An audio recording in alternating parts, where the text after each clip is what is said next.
Olá, irmãos, bem-vindos a mais um vídeo do canal. Eu peço que você assista até o final porque esse é um assunto muito delicado mesmo, tá?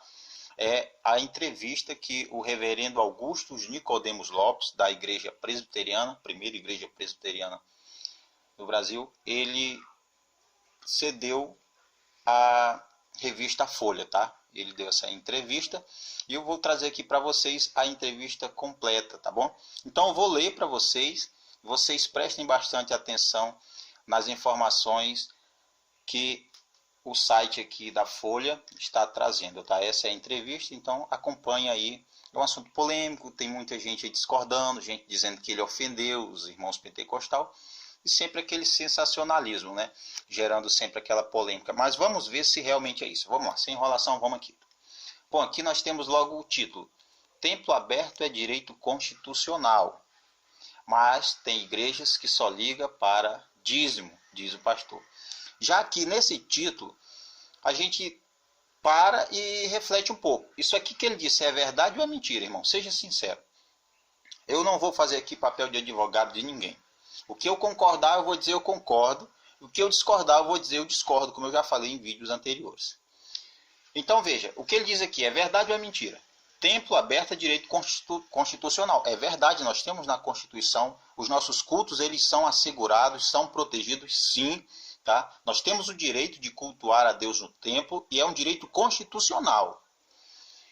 Mas tem igrejas que só ligam para o dízimo. Então são duas verdades. Aqui é constitucional, nosso direito ao culto, mas infelizmente também é verdade que tem igrejas, veja só, tem igrejas, ele não disse todas as igrejas. Não é que eu estou defendendo Augusto Nicodemos, é que eu estou trazendo para você a notícia, a reportagem, a entrevista do jeito que foi, sem sensacionalismo. Ele não disse que todas as igrejas só ligam para o dízimo. Ele disse que tem igreja que só liga para dízimo. Isso aqui é verdade. Nós temos igrejas sérias, que seja pentecostal ou reformada, tradicional. Temos igrejas sérias sim nesse meio, mas temos igrejas também que não são sérias nesse meio também. Temos igrejas que só querem dízimo, que só querem ofertas, é verdade. Mas nós temos igrejas também que realmente têm compromisso com a palavra. Irmãos, igrejas pentecostais que têm compromisso com a palavra, que realmente são servos de Deus. Nós temos pastores que realmente são pastores, que são líderes de exemplo, tá bom? Nós temos também aqueles que não são. Temos. Então nós precisamos fazer separação, tá bom? Nós precisamos diferenciar isso aí. Nós precisamos sempre olhar a situação toda, analisar, tá bom? Não só, esse aqui é o meu lado, eu concordo com ele, então todo mundo está errado. Eu discordo dele, então os outros estão errados. Não, a gente tem que analisar primeiro o que está acontecendo. Qual é a informação que está sendo passada, tá bom? Que é para a gente não ser enganado, tá? Vamos lá. Autor de livros sobre Bíblia e dinheiro, ex-chanceler do Mackenzie, critica lockdown e neopentecostais. Então veja só, ele criticou o lockdown e neopentecostais. Vamos ver aqui quais são as críticas, tá? Vamos lá, eu vou ler tudo para vocês porque é a informação completa. Se você quer acompanhar e saber tudo, acompanhe aí comigo no vídeo. Manter as igrejas abertas durante a pandemia é um direito constitucional que só poderia ser revogado com o estado de sítio. E a decisão por fechá-las para brecar o Covid-19 não pode ser uma coisa saindo da cabeça de governadores e prefeitos, diz o reverendo Augusto Nicodemos Lopes. Então veja só, que ele critica aqui, tá, essa decisão para fechar as igrejas como uma forma de frear o avanço do Covid-19. Não pode ser uma coisa saindo da cabeça de governadores e prefeitos. Ou seja, as pessoas, não são os governadores que devem se reunir e dizer assim, não, então vamos ver se a gente vai deixar eles cultuarem no templo ou não. Não, isso aí está errado.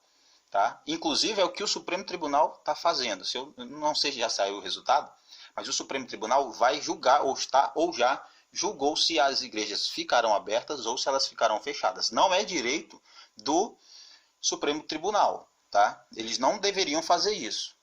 Até porque se vão colocar a igreja nesse cheque, pois colocasse todas as outras coisas. Tá? Porque agindo assim parece que é só a igreja que quebra essas regras. E é outra coisa interessante.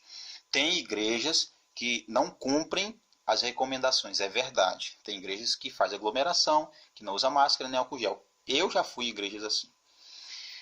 Quando eu cheguei lá, fui de máscara com minha esposa e não seguiram nenhuma regra. Mas eu já fui em igrejas também onde as pessoas cumprem o distanciamento, tem álcool gel na entrada, só entra de máscara. Sem máscara você não vai entrar nos cultos. Eu presenciei, já fui em cultos assim com minha esposa, onde não entra sem máscara e mesmo eu e minha esposa sentamos longe um do outro, tá bom? Ficamos longe pelas recomendações. Não tinha esse abraça, essa coisa, não, as recomendações seguidas. Então nós temos aí alguns que acabam exagerando, né, na fé, dizendo, não, vamos lá, não precisa ter cuidado porque Deus nos guarda. E tem outros também que podem olhar isso com maus olhos. Então a gente precisa fazer essa separação. Tem igrejas que não cumprem, tem igrejas que cumprem. Não pode punir todos por uma, tá bom? O que deve ser aconselhado, conscientizado as pessoas como tem feito. Mas não impor, nós não vamos mais poder cultuar nos templos por isso e por isso. Por quê? É para evitar o avanço? Tudo bem, então que seja proibido todas as outras coisas também.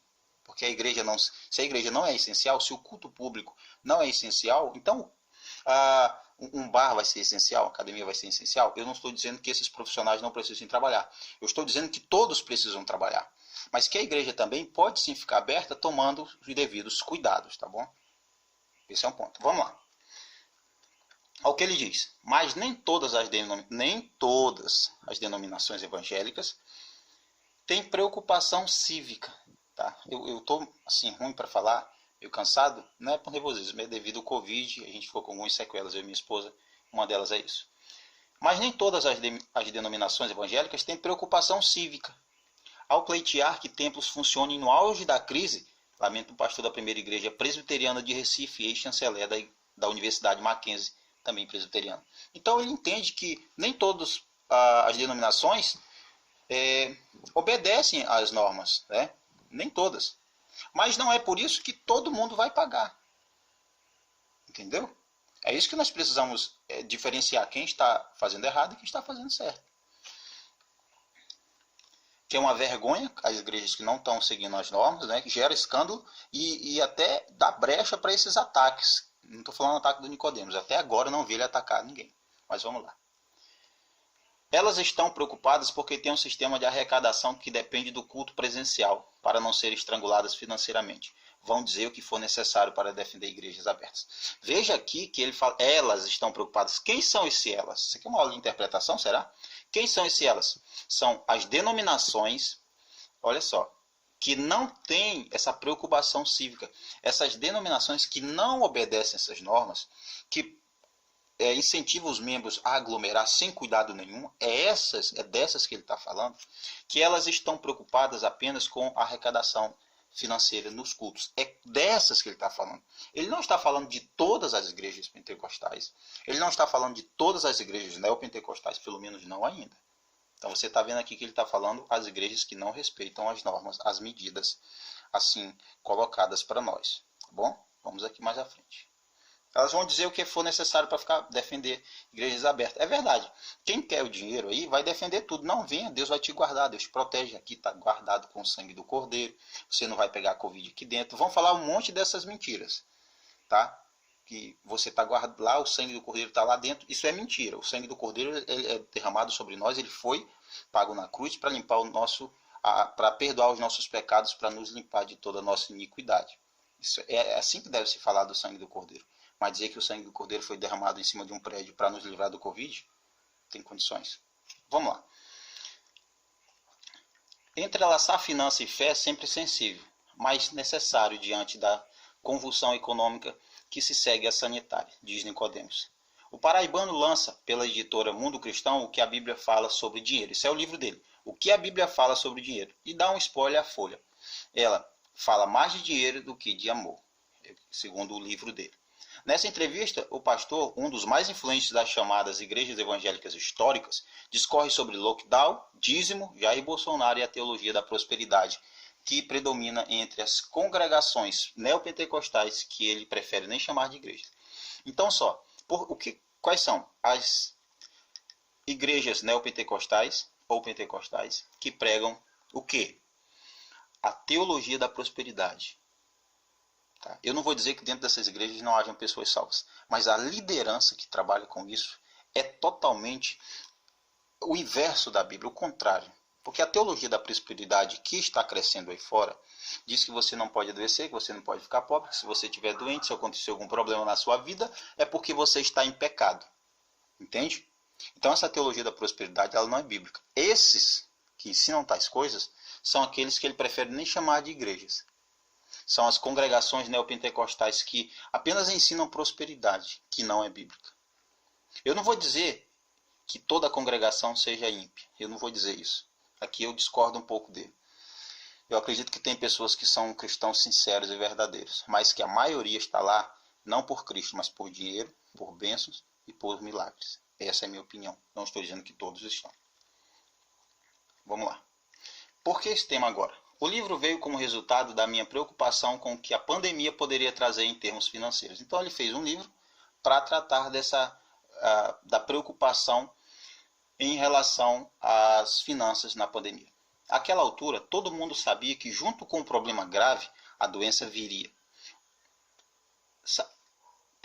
Àquela altura, todo mundo sabia que junto com um problema grave, que é a doença, viria outro, econômico.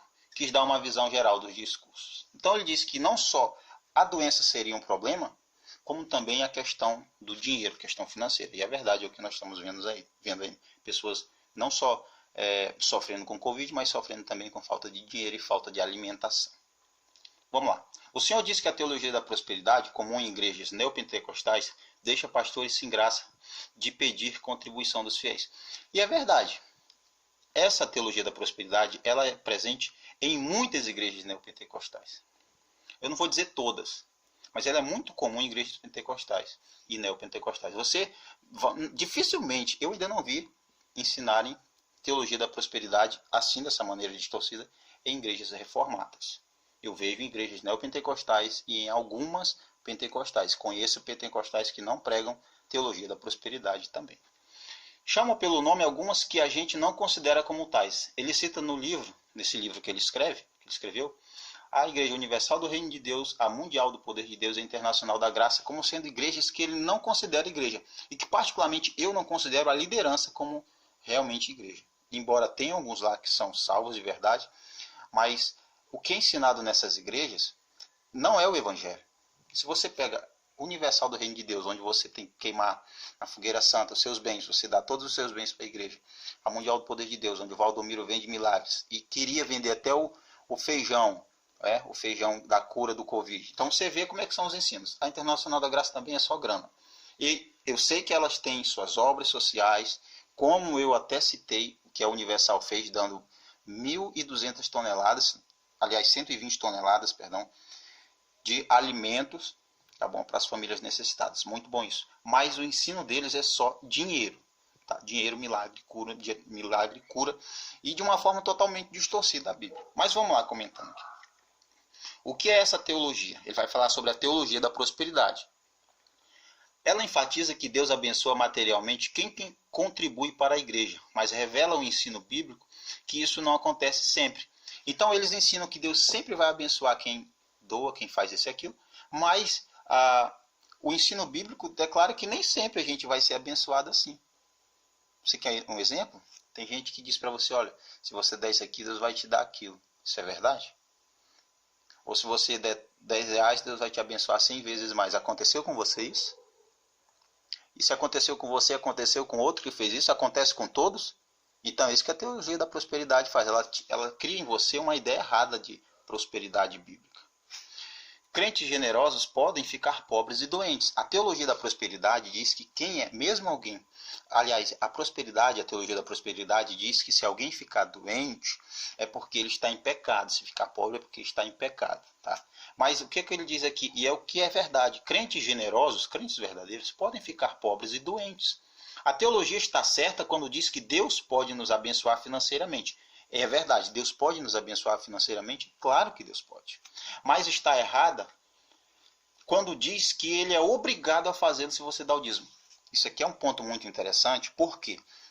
Porque tem muitas pessoas que querem tratar o dízimo hoje como troca. Se você der o dízimo, Deus te abençoa. E ele vai ficar obrigado a te abençoar. Eles distorcem Malaquias 3:10. É assunto para outro vídeo. Eu vou ficar aqui só na entrevista. Olha só o que ele diz mais. Jesus ensinou que Deus dá o pão de cada dia, não o pudim, o supérfluo, por assim dizer. Como neopentecostais são boa parte do que chamam de evangélicos, a gente fica meio sofrido. Os escândalos jogam todo mundo na vala comum. E é verdade. Se você vê os escândalos que geram Valdomiro, Edir Macedo, R.R. Soares, Agenor Duque, por culpa deles todos nós pagamos. Porque o que vai sair na boca do pessoal é os evangélicos, os crentes. Então todo mundo pega quando alguém tropeça, quando algum líder, seja seja pentecostal, seja reformado, qualquer um que errar, todos nós vamos pegar. O nome dos evangélicos é jogado na lama. Isso é verdade. Outro ponto.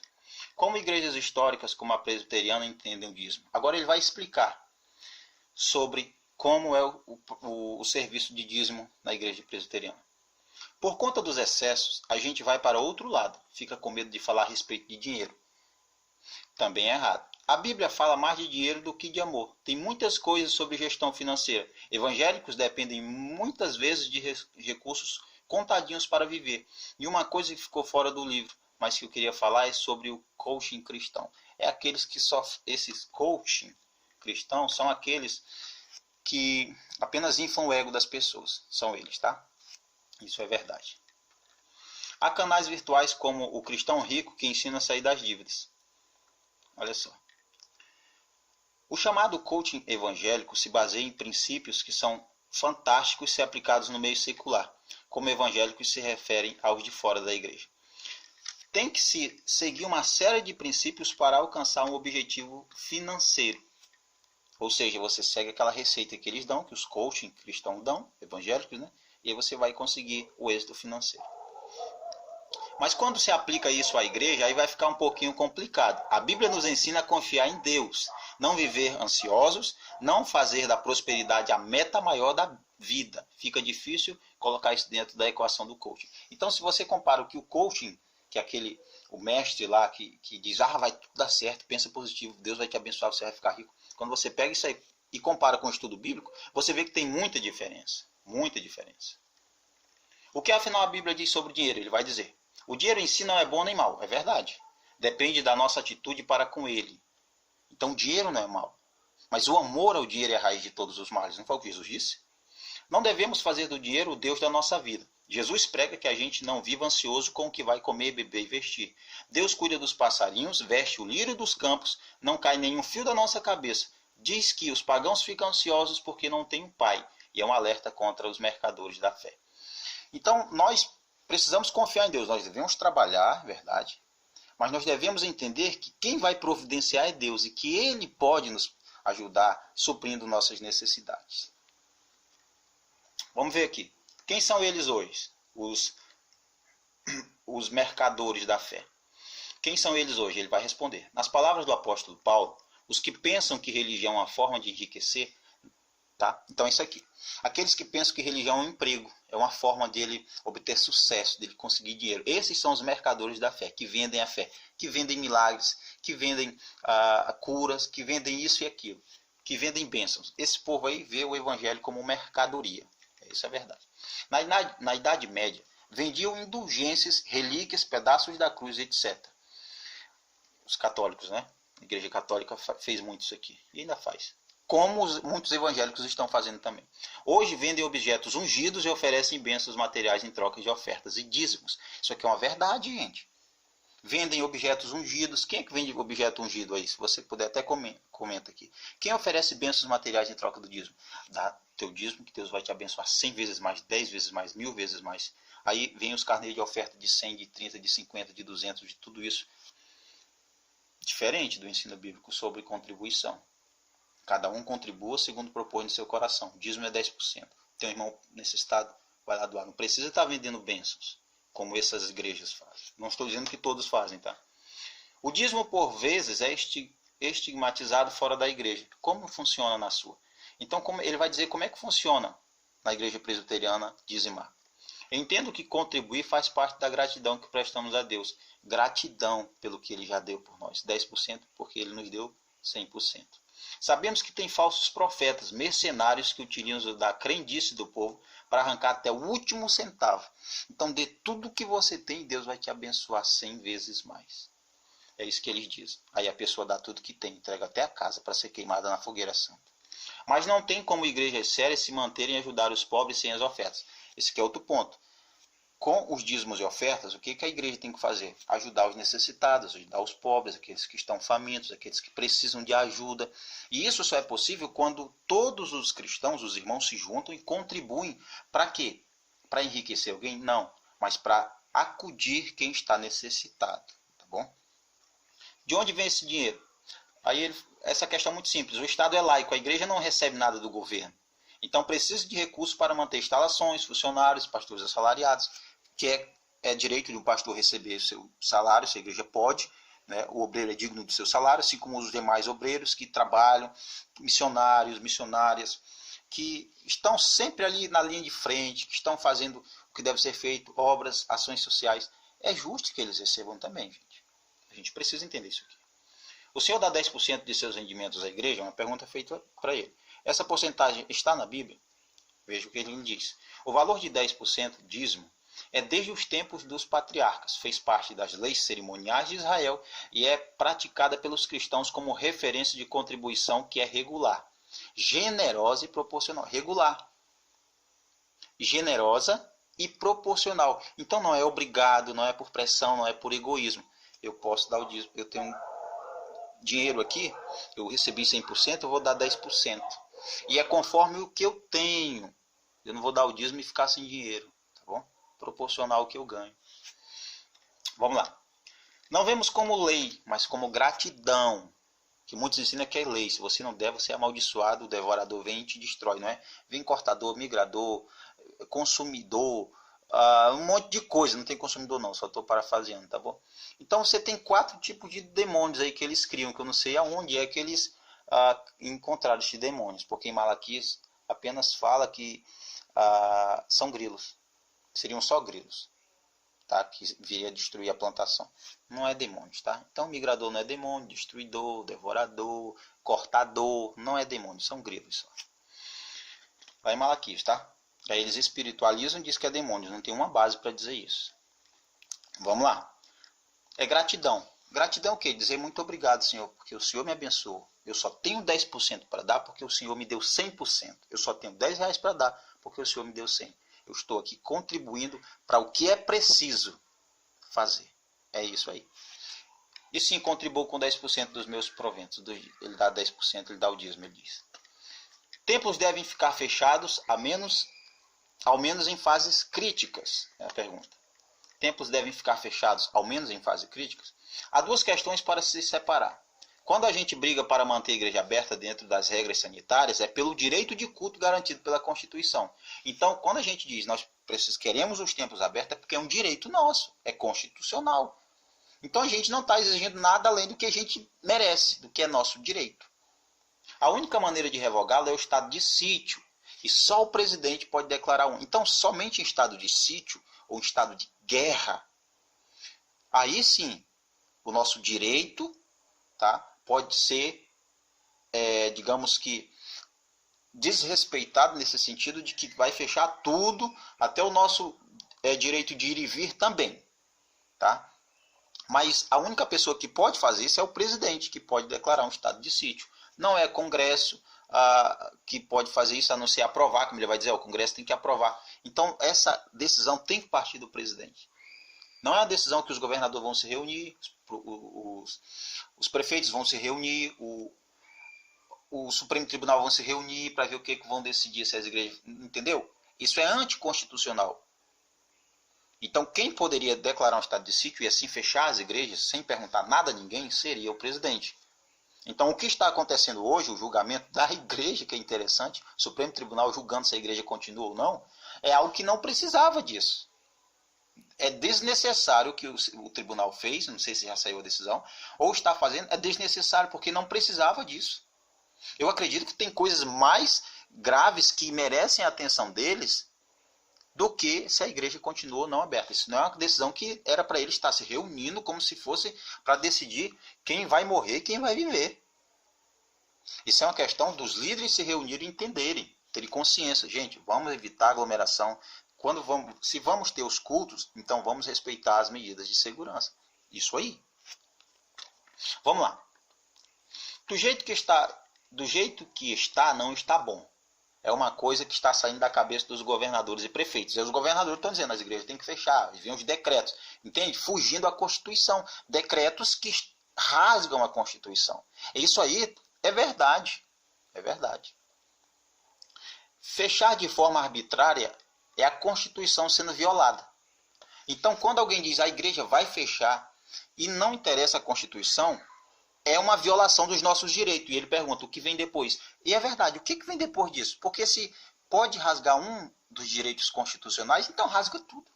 Daqui a pouco a gente não tem direito mais de nada.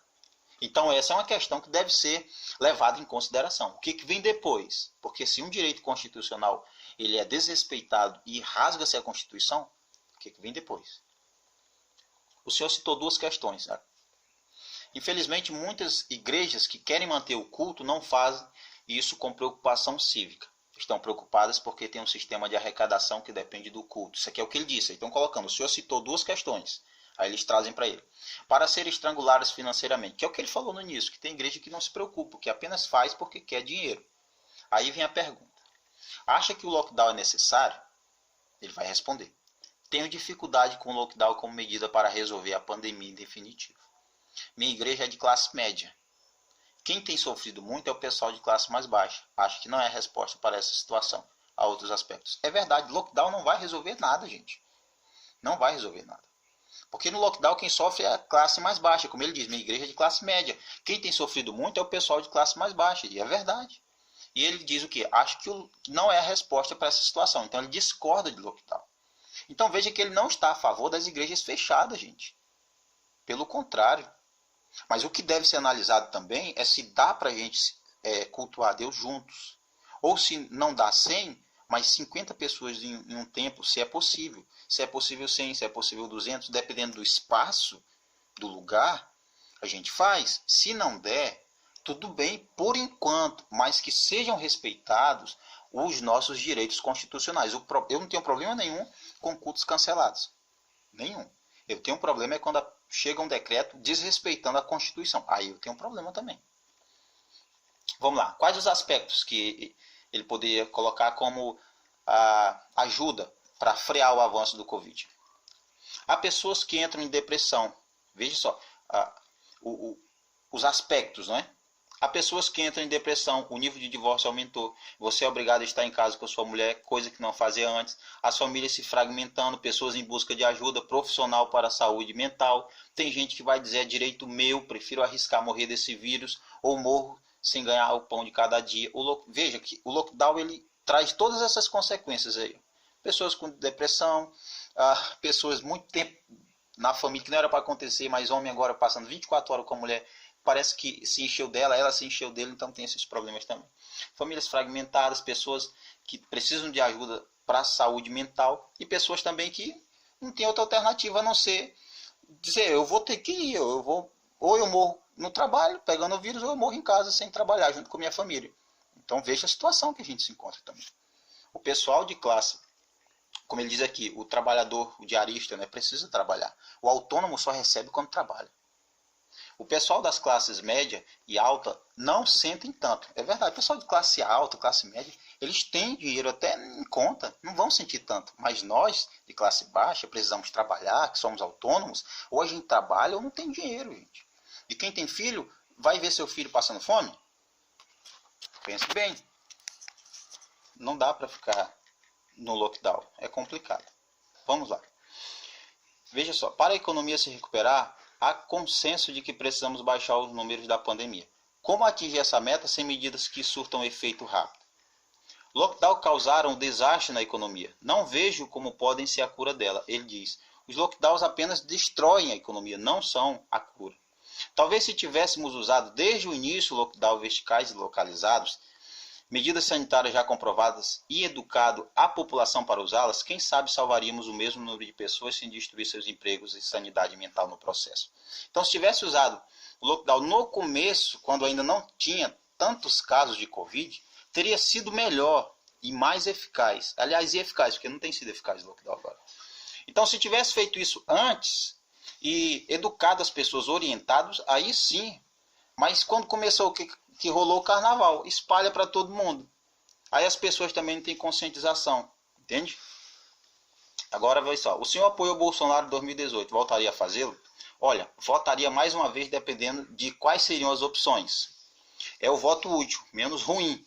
É aquele, entre um e outro eu prefiro esse. O presidente se precipita com as palavras, toma atitudes que não ajudam a população. É verdade, concordo. Bolsonaro fala muito besteira e tem muita atitude errada. Um monte de coisa errada que ele tem feito aí nas suas escolhas. Muita frase, muita conversa, exemplo errado, tudo isso. É verdade. Todo mundo reconhece que ele poderia ter sido mais prudente na condução da pandemia, até pelo próprio exemplo. Ele aparece sem máscara, poderia ter saído melhor. Então, como chefe de Estado, como presidente, ele deveria dar um exemplo. Entende? Uma coisa é eu sair sem máscara. Outra coisa é o presidente sair sem máscara. É diferente. Ele que vai dar o exemplo para a nação. Então, se ele conscientiza, a palavra dele influencia muitos. Então, no momento que o próprio presidente diz, vamos tomar cuidado, vamos evitar aglomerações, vamos usar máscara, todos iriam, com certeza, principalmente aqueles que são fanáticos pelo presidente. Isso é verdade. Mas aí eu discordo dele sobre a questão do voto. Se não tem um, eu voto no outro. Eu não voto nenhum. Se não tiver quem escolher, eu prefiro não votar. Vamos lá. Mas ainda seria a sua opção em 2022. A questão toda é que o cristão, veja só, ele olha a agenda de costumes. Bolsonaro tem uma agenda conservadora, mais próxima dos evangélicos. Então aquilo de que se eu votar em alguém, tem dois que não são cristãos, mas tem um que é mais chegado dos cristãos, eu voto nele, entende? O que é perigoso também, que você não sabe na verdade o que a pessoa vai se transformar depois. Se aparecer um candidato com questões relacionadas à família, certamente eu votaria. Sim, é claro. Olhando as opções que tem aí, ainda me vejo sem muitas opções. É verdade, não tem muitas opções mesmo para votar. Ainda mais se você vai votar em alguém que aprova a ideologia de gênero, quer destruir a família, destruir princípios bíblicos, com certeza não vou votar nessa pessoa. Não vê ninguém à direita que abraça essa pauta? Teve uma época em que a gente tinha esperança no Sérgio Moro, mas depois ficamos meio sem saber onde ele está. É verdade, Sérgio Moro sumiu. Né? E bem fez ele também, fez ele sumir. Muitos escândalos e tal, ele se resguarda, talvez falando poucas coisas aí, alguns comentários aqui, outra acolá, umas postagens aqui, então ele sumiu. Mas era o melhor nome que até então aparentava. Ninguém sabe o que vai acontecer. Alguns pastores de peso, de Macedo a Silas Malafaia, foram aliados de Lula no passado. Nunca votei no Lula. Infelizmente, tem muitas igrejas pinturadas com o fisco e que têm interesse em ficar do lado do poder. Estão devendo até a alma. Bom, aqui terminou a entrevista, que está postada aqui no site. Então você vê aí que eu não vejo ele ofendendo os pentecostais e os neopentecostais, mas falando sobre alguns desses que não respeitam as medidas, que agem apenas por interesse e por dinheiro. Mas você viu aí tudo direitinho, vou deixar a minha opinião aqui. Augusto Nicodemos, ele apenas expressou que muitos estão cansados e queriam expressar também a revolta, porque muitos líderes não se preocupam com os membros apenas com dinheiro. Eles querem, a maioria, não todos, querem os templos abertos apenas por causa do dinheiro, não é por causa do amor aos membros, porque se fosse amor aos membros, eles iam dar um jeito de ajudar eles, de mandar ajuda. E o dízimo daqueles que podem, eles podem enviar também, não precisa ir o tempo para dar dízimo. Tá? E não sou desigrejado. Agora há pouco uma pessoa comentou, não tem problema nenhum, não estou com raiva dessa pessoa, vocês são livres para comentar. Ele até disse, você é desigrejado, você, kkk. Eu mandei kkk e um vídeo também que eu gravei sobre desigrejados, para ele entender. Mas não sou desigrejado. Mas a gente tem que observar também, gente, se dá para reunir 100 pessoas num templo sem risco, então vá. Mas se não dá, e se reúnam só 20 ou 10, dependendo do local, e com as medidas sendo adotadas. Se não dá, então, por enquanto, não. Faz culto online, liga para a pessoa, vê como ela está, ora com ela através de celular, isso pode ser feito também. Então, quando a gente vê que os cuidados não estão sendo tomados e ainda se vê a insistência para os cultos, a gente pensa que é por causa do dinheiro, não é por causa das pessoas. E eu sei que as denominações precisam das ofertas para ajudarem as pessoas, aqueles que realmente têm esse amor. Outros é só porque eles querem dinheiro mesmo. Então comenta o que você achou aqui, o que você acha do que o Nicodemos falou, se você concorda ou discorda, pode comentar aqui o que você quiser, eu não vou restringir nenhum comentário, tá bom? Eu nem filtrei palavras, você pode falar o que você quiser, é um direito seu. Deus abençoe a todos em Cristo Jesus. Não esquece de se inscrever para ajudar o canal, deixar seu like e compartilhar o vídeo. Falou?